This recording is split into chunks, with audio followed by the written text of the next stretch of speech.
नमस्कार, न्यूज उत्तर प्रदेश के पॉडकास्ट खबर दिन भर में आपका स्वागत है। तारीख 2 अगस्त, दिन सोमवार। मैं वसुंधरा। आज के मुख्य समाचार। सीएम योगी ने लिया बड़ा फैसला। 16 अगस्त से खुलेंगे यूपी में स्कूल। जल्द जारी होगी गाइडलाइंस। बीजेपी सांसद ने किया दावा, सभी मुस्लिम मूर्तिकार हैं भगवान विश्वकर्मा के वंशज। बाबर शिल्पकार साथ नहीं लाया था। यहाँ जो मुसलमान भाई ये भी सारे के सारे भगवान विश्वकर्मा के वंशज हैं। लखनऊ पहुंचे जीतन राम मांझी के बेटे प्रेस कॉन्फ्रेंस के दौरान बोले, हम यहाँ भी चुनाव लड़ेंगे। हमारे राष्ट्रीय अध्यक्ष जी का जो आदेश है कि हम लोग उत्तर प्रदेश में भी अपनी संभावना तलाश करें। बीजेपी कार्यालय पहुंचे अभ्यर्थी, नई शिक्षा भर्ती को लेकर किया प्रदर्शन। कहा, अगर नई शिक्षा भर्ती नहीं करानी थी तो डीलेट क्यों कर। सरकार से पूछना चाहते हो कि इन्होंने डीलेट क्यों कराया था अगर शिक्षक भर्ती नहीं देना था तो। लड़की का मर्डर से पहले का वीडियो वायरल। कहा, मेरी हत्या के जिम्मेदार होंगे मेरे पिता और भाई। मेरठ में मिला लड़की का शव। ये चारों जिम्मेदार होंगे मेरी मौत के बाद मुझे इंसाफ दे। ये थे मुख्य समाचार। अब खबरें विस्तार से।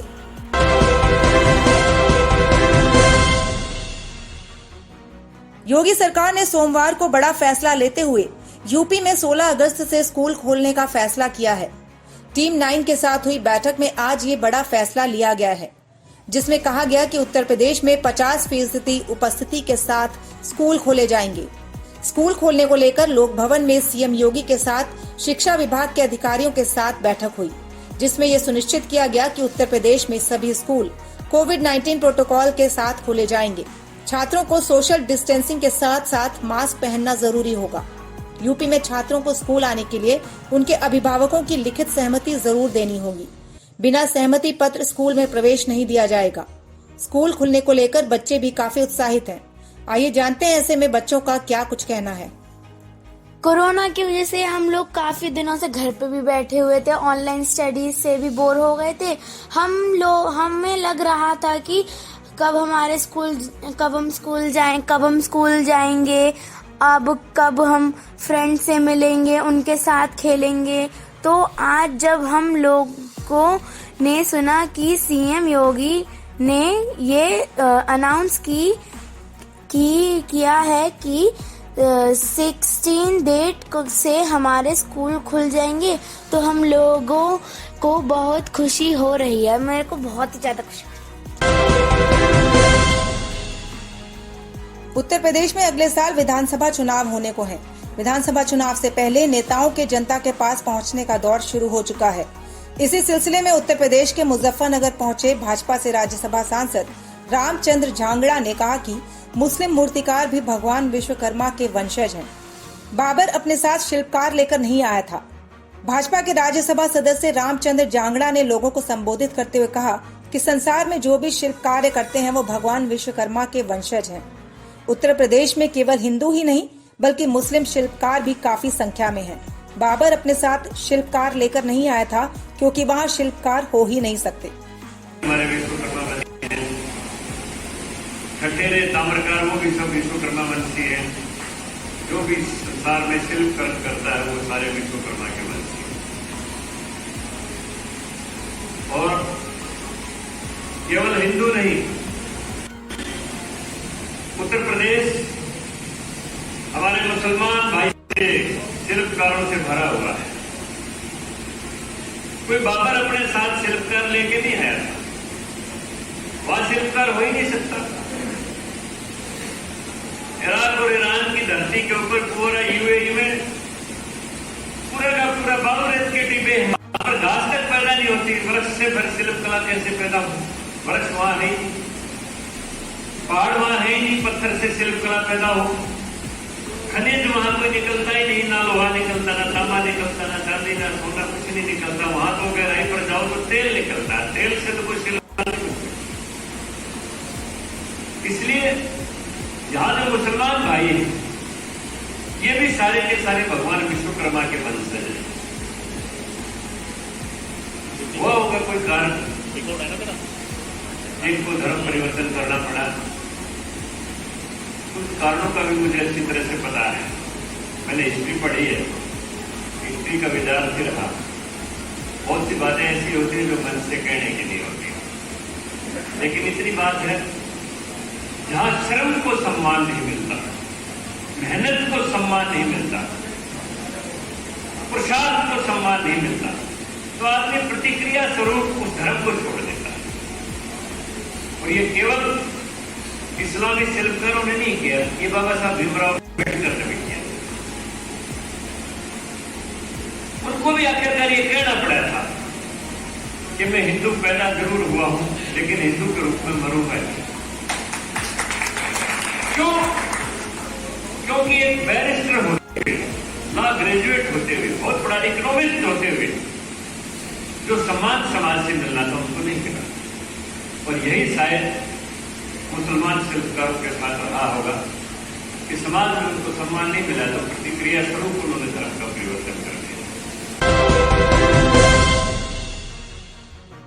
बिहार के पूर्व मुख्यमंत्री के बेटे जीतन राम मांझी के बेटे संतोष कुमार सुमन लखनऊ पहुंचे थे, जहां उन्होंने प्रेस कॉन्फ्रेंस के दौरान कहा कि हमारी पार्टी बिहार में राज कर रही है और हमारी पार्टी का मुख्य उद्देश्य है गरीबों की सेवा करना। उन्होंने कहा कि हमारी पार्टी का नारा है कि सभी गरीब एक हों, सबका इरादा नेक हो। उन्होंने साफ तौर पर कहा कि हमारी पार्टी के राष्ट्रीय अध्यक्ष यानी जीतन राम मांझी का कहना है कि हमें उत्तर प्रदेश में अपनी सभी संभावनाएं तलाशनी है। हमारी पार्टी राष्ट्रीय अध्यक्ष जीतन राम मांझी जी, जो पूर्व मुख्यमंत्री हैं बिहार के, उनकी अगुवाई में बिहार में राज कर रही है। हम लोग पार्टी का मुख्य उद्देश्य है गरीबों की सेवा करना। हम लोगों का नारा है कि सभी गरीबों एक हो, सबका इरादा नेक हो। और बिहार में हर समुदाय के बीच में हम काम कर रहे हैं। कोई भी समुदाय हो, चाहे वो गरीब स्वर्ण जाति से आता हो, किसी भी समाज से आता हो, जो गरीब हैं हम उनको आवाज़ देने का काम कर रहे हैं, विकास में सहयोग देने का काम कर रहे हैं। तो जाहिर सी बात है कि जो अनुसूचित जाति जनजाति के भाई लोग होते हैं, वो ज़्यादा गरीब होते हैं, उनकी आवाज़ बन करके बिहार में हिंदुस्तानी मोर्चा उनके दरवाजे पर उनके पास जाकर के हमारे एक कार्यकर्ता उनकी समस्याओं को सुनते हैं, उनका निदान करने की कोशिश करते हैं। इसी कड़ी में उत्तर प्रदेश आने का सौभाग्य प्राप्त हुआ है और हमारी पार्टी का निर्णय है, हमारे राष्ट्रीय अध्यक्ष जी का जो आदेश है कि हम लोग उत्तर प्रदेश में भी अपनी संभावना तलाश करें, संगठन का विस्तार करें। नई शिक्षा भर्ती को लेकर अभ्यर्थियों ने सोमवार को बीजेपी कार्यालय के बाहर प्रदर्शन किया। अभ्यर्थियों का साफ तौर पर कहना था कि अगर भर्ती नहीं करानी थी तो डीलेट क्यों करवाया। बीजेपी ऑफिस के बाहर अभ्यर्थी बड़ी संख्या में प्रदर्शन करते हुए नजर आए। अभ्यर्थियों की पुलिस के साथ नोकझोंक भी हो गई। अभ्यर्थियों का साफ तौर पर कहना था कि जब तक ठोस आश्वासन नहीं मिलेगा तब तक प्रदर्शन करते रहेंगे। सरकार से पूछना चाहते हो कि इन्होंने डिलीट क्यों कराया था? अगर शिक्षक भर्ती नहीं देना था तो दोबारा भर्ती अगर शिक्षक भर्ती नहीं देना था तो डिलीट क्यों कराया था? इसका जवाब सरकार के पास अगर है तो दे सकती है। मैं धरना नहीं देना चाहता हूँ, मैं सरकार का पालन करूंगा, हर नियम कानून का पालन करूंगा। मैं कुछ नहीं कहना। सरकार से मेरा रिक्वायरमेंट है कि अगर शिक्षक भर्ती नहीं देना था तो डिलीट क्यों कराया था? अगर आपको भर्ती नहीं देना,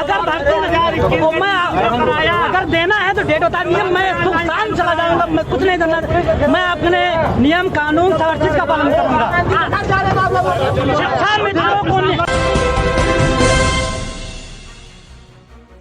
सोशल मीडिया पर एक लड़की का वीडियो जमकर वायरल हो रहा है, जहां लड़की ने अपने मर्डर से पहले का वीडियो जारी कर अपने पिता और भाई को अपनी हत्या का जिम्मेदार बताया है। वीडियो में लड़की का कहना है कि उसे अपनी मर्जी से मेरठ के रहने वाले वेद प्रकाश के साथ 24 नवंबर 2020 को कोर्ट मैरिज की थी, लेकिन मेरी शादी से मेरे परिवार वाले खुश नहीं थे और इसलिए वो कभी भी मेरी हत्या करा सकते हैं और मैं चाहती हूँ कि मेरी मौत के बाद मुझे इंसाफ मिले। मैं 23 नवंबर 2020 को वेद प्रकाश के साथ अपनी मर्जी से गई थी और फिर 24 नवंबर 2020 को मैंने इनके साथ कोर्ट मैरिज की थी मेरठ में। और फिर मैं 26 नवंबर 2020 को अपने घर वापस आ गई थी अपनी मर्जी से।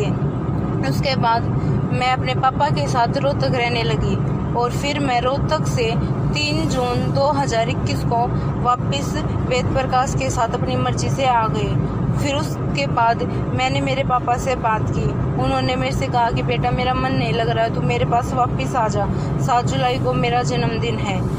उन्होंने कहा कि तू मेरे पास आ जा मेरे जन्मदिन से पहले, मेरे को मेरे जन्मदिन पे ये गिफ्ट दे दे, मेरे पास वापस आ गए। तो इसलिए आज मैं 6 जुलाई 2021 को अपने पापा के पास वापस जा रही हूँ, वो भी अपनी मर्जी से।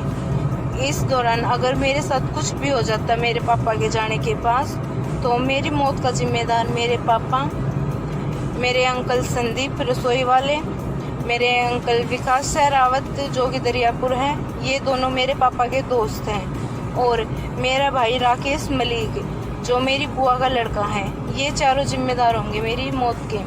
मेरी मौत के बाद मुझे इंसाफ दे। धन्यवाद। हर रोज की तरह एक बार फिर आपके लिए लेकर आए हैं पहचानो कौन का सेगमेंट। इसमें हम आपको सुनाते हैं एक आवाज। वो आवाज एक राजनेता की या एक अभिनेता की होती है। आपको ये आवाज पहचाननी होती है और कमेंट बॉक्स में लिखकर बताना होता है कि ये किसकी है। तो सुनिए आज की आवाज और अपना सही जवाब लिख भेजिए कमेंट बॉक्स में। हम मन का हाथ पकड़ते हैं दोस्त, और जो मन का हाथ पकड़ता है ना, वो बहुत लंबा पकड़ना होता है। इस बुलेटिन में इतना ही। कल फिर मिलेंगे कुछ नई खबरों के साथ। नमस्कार।